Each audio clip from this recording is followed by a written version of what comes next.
เป็นเดี๋ยวจุกออกมากินเลยผมหยิบแล้วมากินเลยอันนี้ครับซุกเรียบร้อยเนาะทาแต่ส้มเท่านั้นแหละ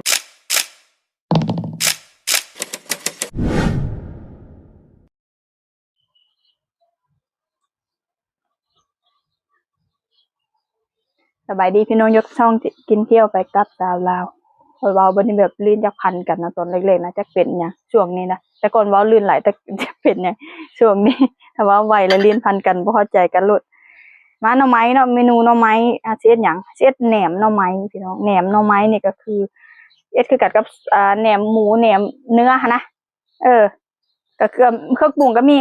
ข้าวเหนียวนึ่งเอามาคั้นน้ำแช่น้ำไว้เพื่อเอายางออกแล้วก็กระเทียมแล้วก็แป้งนัวกับเกลือแค่นั้นเนาะเครื่องปรุงก็คือมันบ่แม่นส้มมันบ่เป็นหน่อไม้ส้มเด้อพี่น้องอันนี้มันเป็นส้มหน่อไม้หรือว่าแหนมหน่อไม้นั่นเองเนาะเอาเดี๋ยวที่เข้าใจกันผิดอีกอันนี้หน่อไม้ส้มอันนี้สิส้มหน่อไม้เข้าใจปะอันนี้หน่อไม้ส้มที่เขาเอามาแกงหั่นอันนี้น่ะจะเป็นหน่อไม้สดนะเอามาฟักแล้วก็มาคั้นเกลือแล้วก็มักไว้เป็นปีอันนี้นะอันนี้จะใช้เป็นหน่อไม้สดหรือว่าหน่อไม้อัดถุงก็ได้เขามาเคี่ยนคือเขาจะเอาไปซุปเอาไปมุกหั่นล่ะเขาต้องไปต้มก้อนตัวนี้ตัวนั้นจะบ่ได้ต้มเนาะมันฟังดีๆเด้อมันสิสลับกันกับหน่อไม้กับส้มหน่อไม้กับหน่อไม้ส้มอันนี้ส้มหน่อไม้อันนั้นหน่อไม้ส้มเนาะอันนี้จะเอาไปต้มก้อนเพื่อให้มันจืดแล้วเขาก็มาคั้นคือแหนมหมูแหนมเนื้อหั่นแหละแล้วก็เป็นแล้วเขาก็เอามากินกับข้าวหั่นนะตัวนี้นะแต่พี่เคยเฮ็ดไปโดนแล้วเนาะแล้วก็เขาก็จะมาเฮ็ดดีเพราะบ่ได้เฮ็ดโดนละแซ่บเมนูนี้เดี๋ยวเอาหน่อไม้ไปต้มก่อนมาเพื่อให้จืดเขาก็ต้มให้หน่อไม้จืดเลยเนาะคือเขาสิไปมุกซุปหั่นแหละเขาก็จะเคี่ยนให้มันเป็นแบบนี้แหละหน่อไม้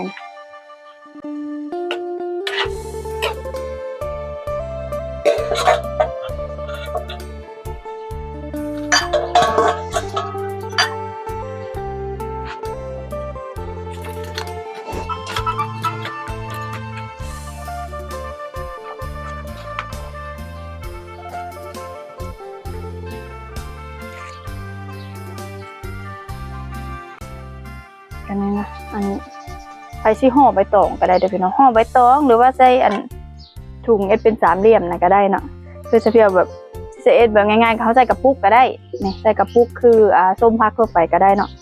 เครื่องของก็มีกระเทียมพวกข้าวเหนียวนึ่งแล้วก็เกลือแป้งนัวแค่นั้นเนาะถ้าว่าเฮ็ดหน่อไม้ส้มนะเขาจะบ่ได้ใส่กระเทียมหรือบ่ได้ใส่ข้าวเหนียวนึ่งเนาะมันจะคนละแบบกันเนาะเพราะว่าตอนที่เฮ็ดปีกไก่นี่ก็ยังมีคนเข้าใจว่าเป็นหน่อไม้ส้มอยู่หน่อไม้ดองนะให้ยังเข้าใจว่าตัวนั้นอยู่เพราะว่ามันก็ชื่อมันใกล้เคียงกัน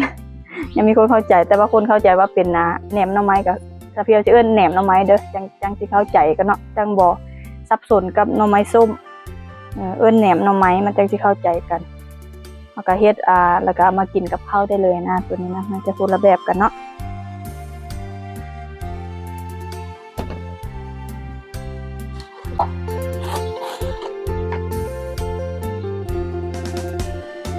ตำกระเทียมก่อน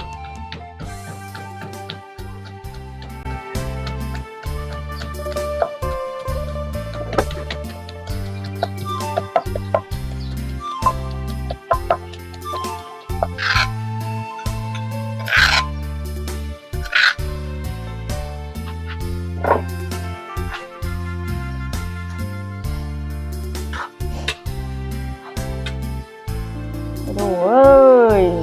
ฮ้อนบ่น้ำฮ้อนเรามาปิ่นแต่ไฟยากอีหยังน้ำหนาเราจะไปใส่แปลกประหลาดเนาะดู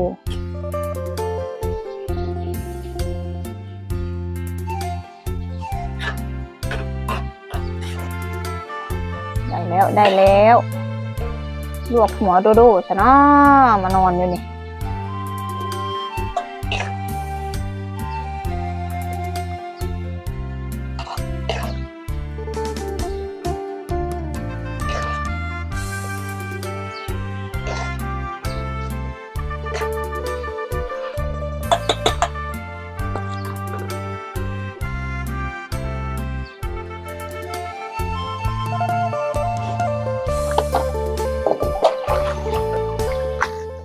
ต้องล้างก้นนะพี่น้อง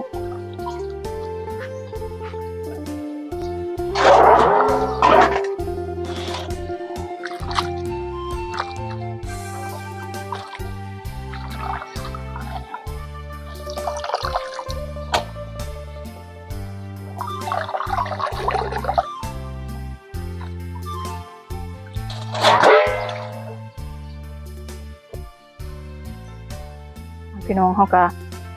ต้มจืดละบ่ขมบ่หยังแล้วนะแหนมหน่อไม้เนาะกระเจี๊ยดคือแหนมอย่างอื่นฮะล่ะคือกันวัตถุดิบอันเดียวกันเนาะอันกระเทียมตำลงไปอันนี้ข้าวเหนียวนึ่งพี่น้องข้าวเหนียวนึ่งเราเอาไปล้างน้ำเพื่อเอาหยางออกแล้วก็เกลือ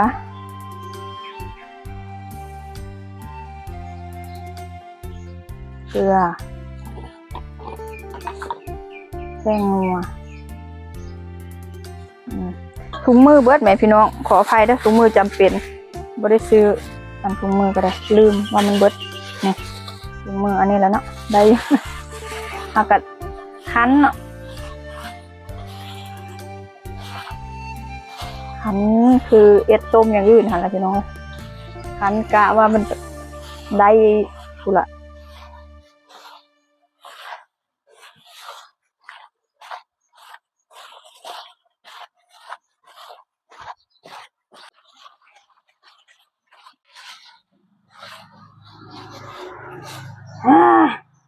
กล้ามขึ้นเป็นมัดได้แล้วพี่น้องคั้นจนเป็นส้มละเดี๋ยวเขาซีมก่อนเนาะซีมได้เลยอันนี้บ่มีปัญหาสุกเรียบร้อยถ้าจะส้มแล้วก็กิน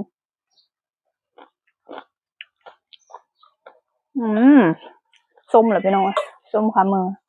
แซ่บถ้าส้มนี่แจ๋วเลย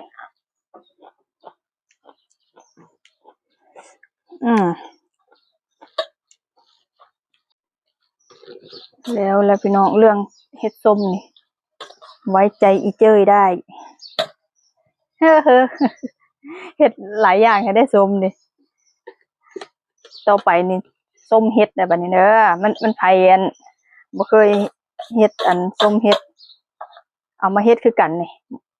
เครื่องปรุงบ่ต่างกันเลยเฮ็ดคือกันแซ่บส้มเฮ็ดนี่เอาไปส้มเฮ็ดปวกแห้งสิเลิศเอาเฮ็ดปวกมันจะเสร็จแล้วยาม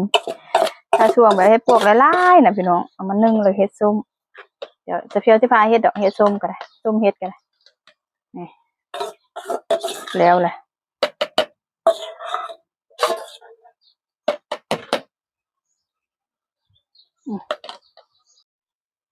แล้วพี่น้องถ้าจัก2 มื้อเป็นเดี๋ยวจุกออกมากินเลยพี่ปอบยิบแล้วกินเลยอันนี้ครับซุปเรียบร้อยเนาะถ้าแต่ส้มเท่านั้นแหละก็กินได้เลยนะพี่น้องมันเป็นแหนมหน่อไม้เนาะอันนี้นะเดี๋ยวจะเพียวมาอัปเดตส้มเฮ็ดกาถ้าใครอยากอันเบิ่งก็เดี๋ยวจะเพียวได้เฮ็ดมาเดี๋ยวเพียวได้เฮ็ดให้เบิ่งเนาะส้มเฮ็ดกาแซ่บคือกันพี่น้องเอ้ยส้มนี่ก็ได้เฮ็ดได้หลากหลายบ่ว่าอีหยังก็เอามาเฮ็ดได้เฮาก็สามารถเฮ็ดได้หั่นล่ะส้มเฮ็ดส้มหยังส้มหน่อไม้เดี๋ยวถ้ามากินน้ำกันพี่น้องมันเป็นก่อนสำหรับมื้อนี้ก็ใครมากอย่าลืมกดไลค์กดแชร์ได้พี่น้องเด้อเป็นกำลังใจให้ตาเพียวให้คลิปต่อไปพอกันใหม่คลิปหน้าสำหรับมื้อนี้สวัสด